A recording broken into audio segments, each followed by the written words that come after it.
I wanted to try something different for my friend's birthday, so we're gonna try to make a Yule log cake. First thing I'm gonna do is separate out my eggs. Apparently I need 6 egg yolks and egg whites. Little side note, I'm curious to know what your preference in separating eggs is. I like to use the shell, but I know some people like to, you know, put it in their hand, or they also use that little cup thing with the little hole at the bottom. That never works for me. Next, we're gonna take our egg whites and we're gonna whisk those up with some sugar and make that into a meringue. It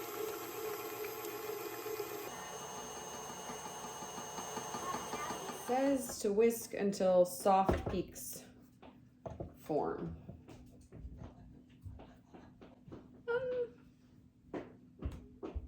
Then it says to add the egg yolks into the same mixture. So I guess that's what we're doing.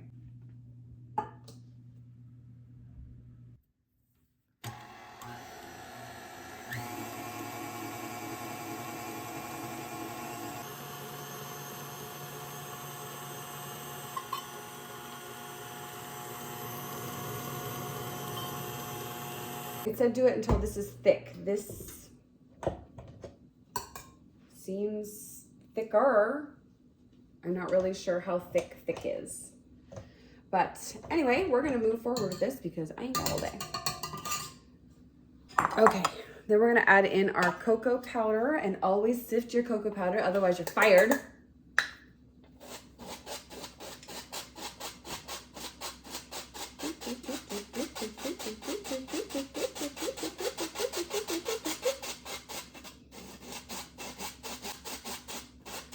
Voila!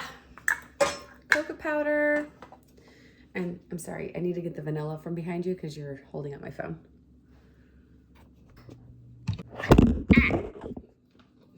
Little splish of vanilla because we measure from the heart here.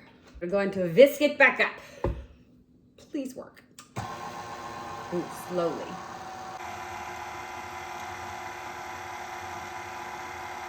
Okay, that one said mix until smooth. So it seems, I don't know if it seems smooth. It's got a lot of bubbles in there. But anyway, we're gonna pour this into our pan. Oh, so pretty. Where's my spatula?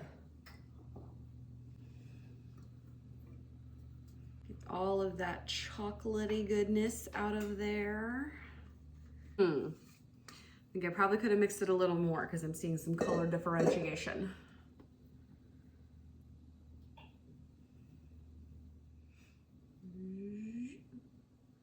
So nice and smooth.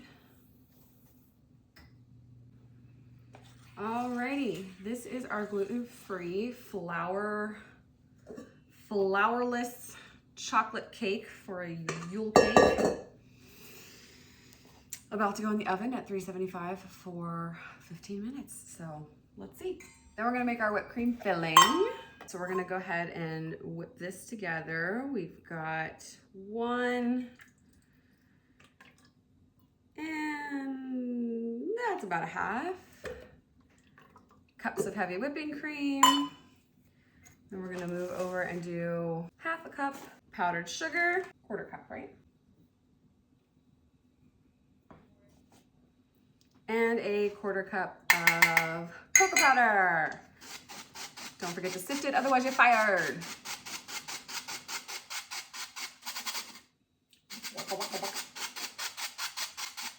Okie dokie.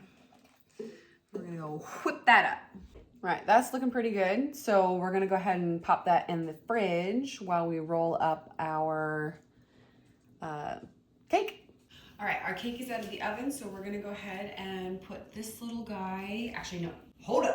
Didn't mean to do that. We're gonna take a little spatula and we're gonna loosen all of these edges. Please work. Then we're gonna take our tea towel and lay that down. And I'm pretty sure we do one of these.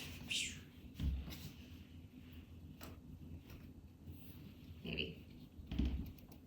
Oh, it's coming. Ha ha! Look at that beautifulness. I'll set that over there. Do I leave the parchment paper on? Do I have a choice? Oh my God. Okay, wait. You can't even see what I'm doing. Hold on, I gotta tilt you.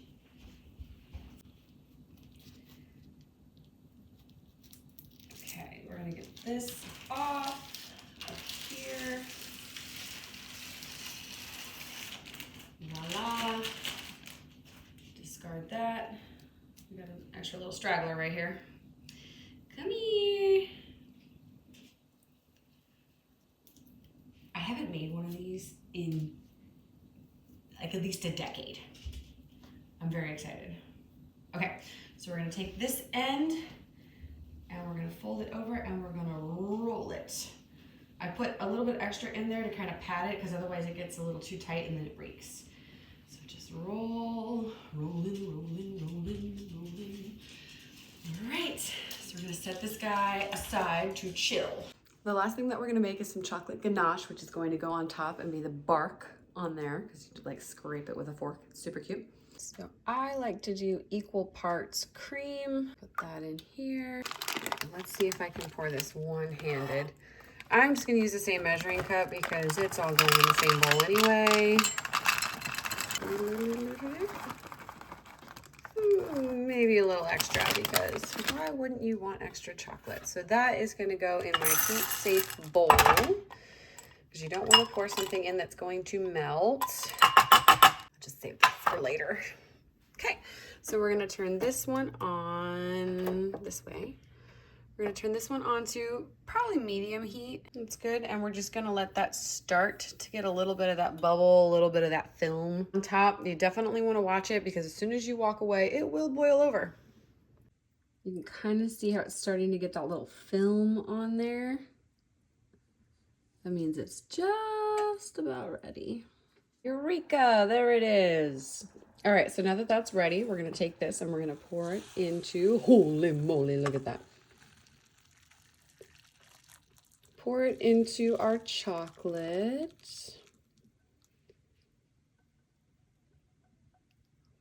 Looks like udders. Don't forget to turn your oven off, stove off, whatever it is. Okay, we're gonna let that sit for like 2 minutes. 2 minutes. Now that that's not boiling hot anymore, you can come over here and whisk it all together. Now I'm curious as to the science behind how chocolate and hot cream mold together. I need to look up emulsion. Alrighty, so now it's all one nice color. I'm going to pop this in the fridge and then check on it every couple minutes and give it a good stir so that way it cools evenly.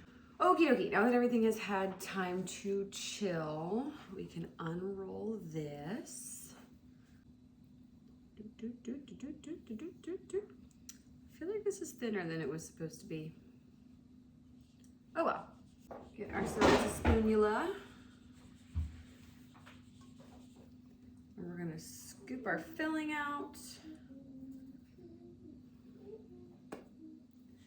Bloop, bloop, bloop.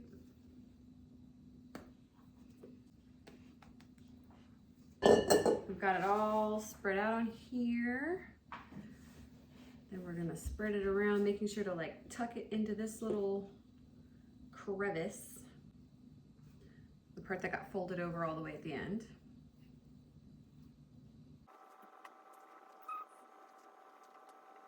Gonna mess it up. I don't know if that's possible.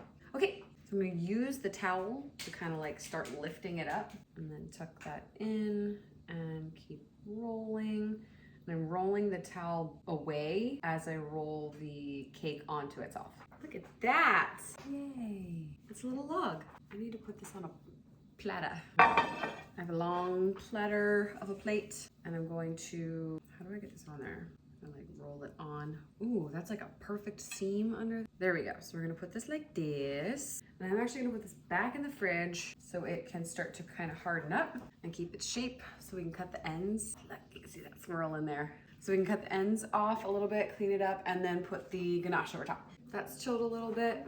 So we can cut these edges off, maybe. Ooh, it's looking good. So I wanted to clean the knife off in between so that it didn't get stuck.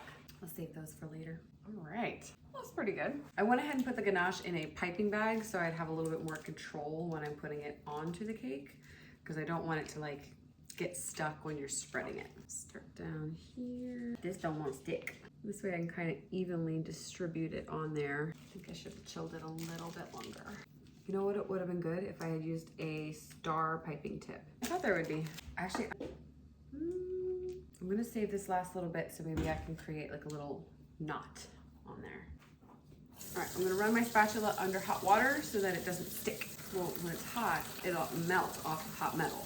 And when it melts, it drips off. But when it's cold, it sticks. If you put a frog on there with a frog on there, that would look cute. Frog on a log? With maybe some like a lily pad on it. That would be very cute for like a summer log. But I'm going for more of a winter. It's called a Yule log. So it's like, yeah, it's supposed to be like winter, like with snow and stuff. With snow on it. I'm just gonna kind of like pat at the edges here to kind of make them look a little bit more like textured bark. You know, like that broken bark kind of look. Okay, then, okay, should I try the fork idea? Oops. All right, here we have it all smoothed out. Now we're gonna attempt to take a fork and make some like wood grains in it. I think that was too clean. Okay, I'm gonna scratch it up a little bit more. Yeah, that was too clean.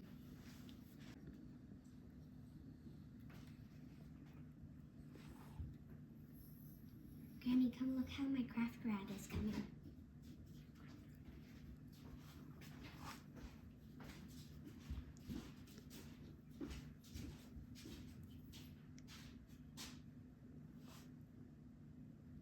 Oh, cute.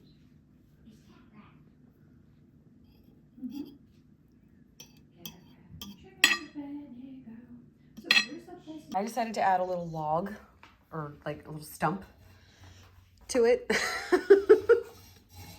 because I thought it needed it. Okie dokie. Last thing that I'm gonna do is I'm gonna put some little sprigs of rosemary on there. Not those ones. These ones are prettier. And just place those on top like so. Okay, like that.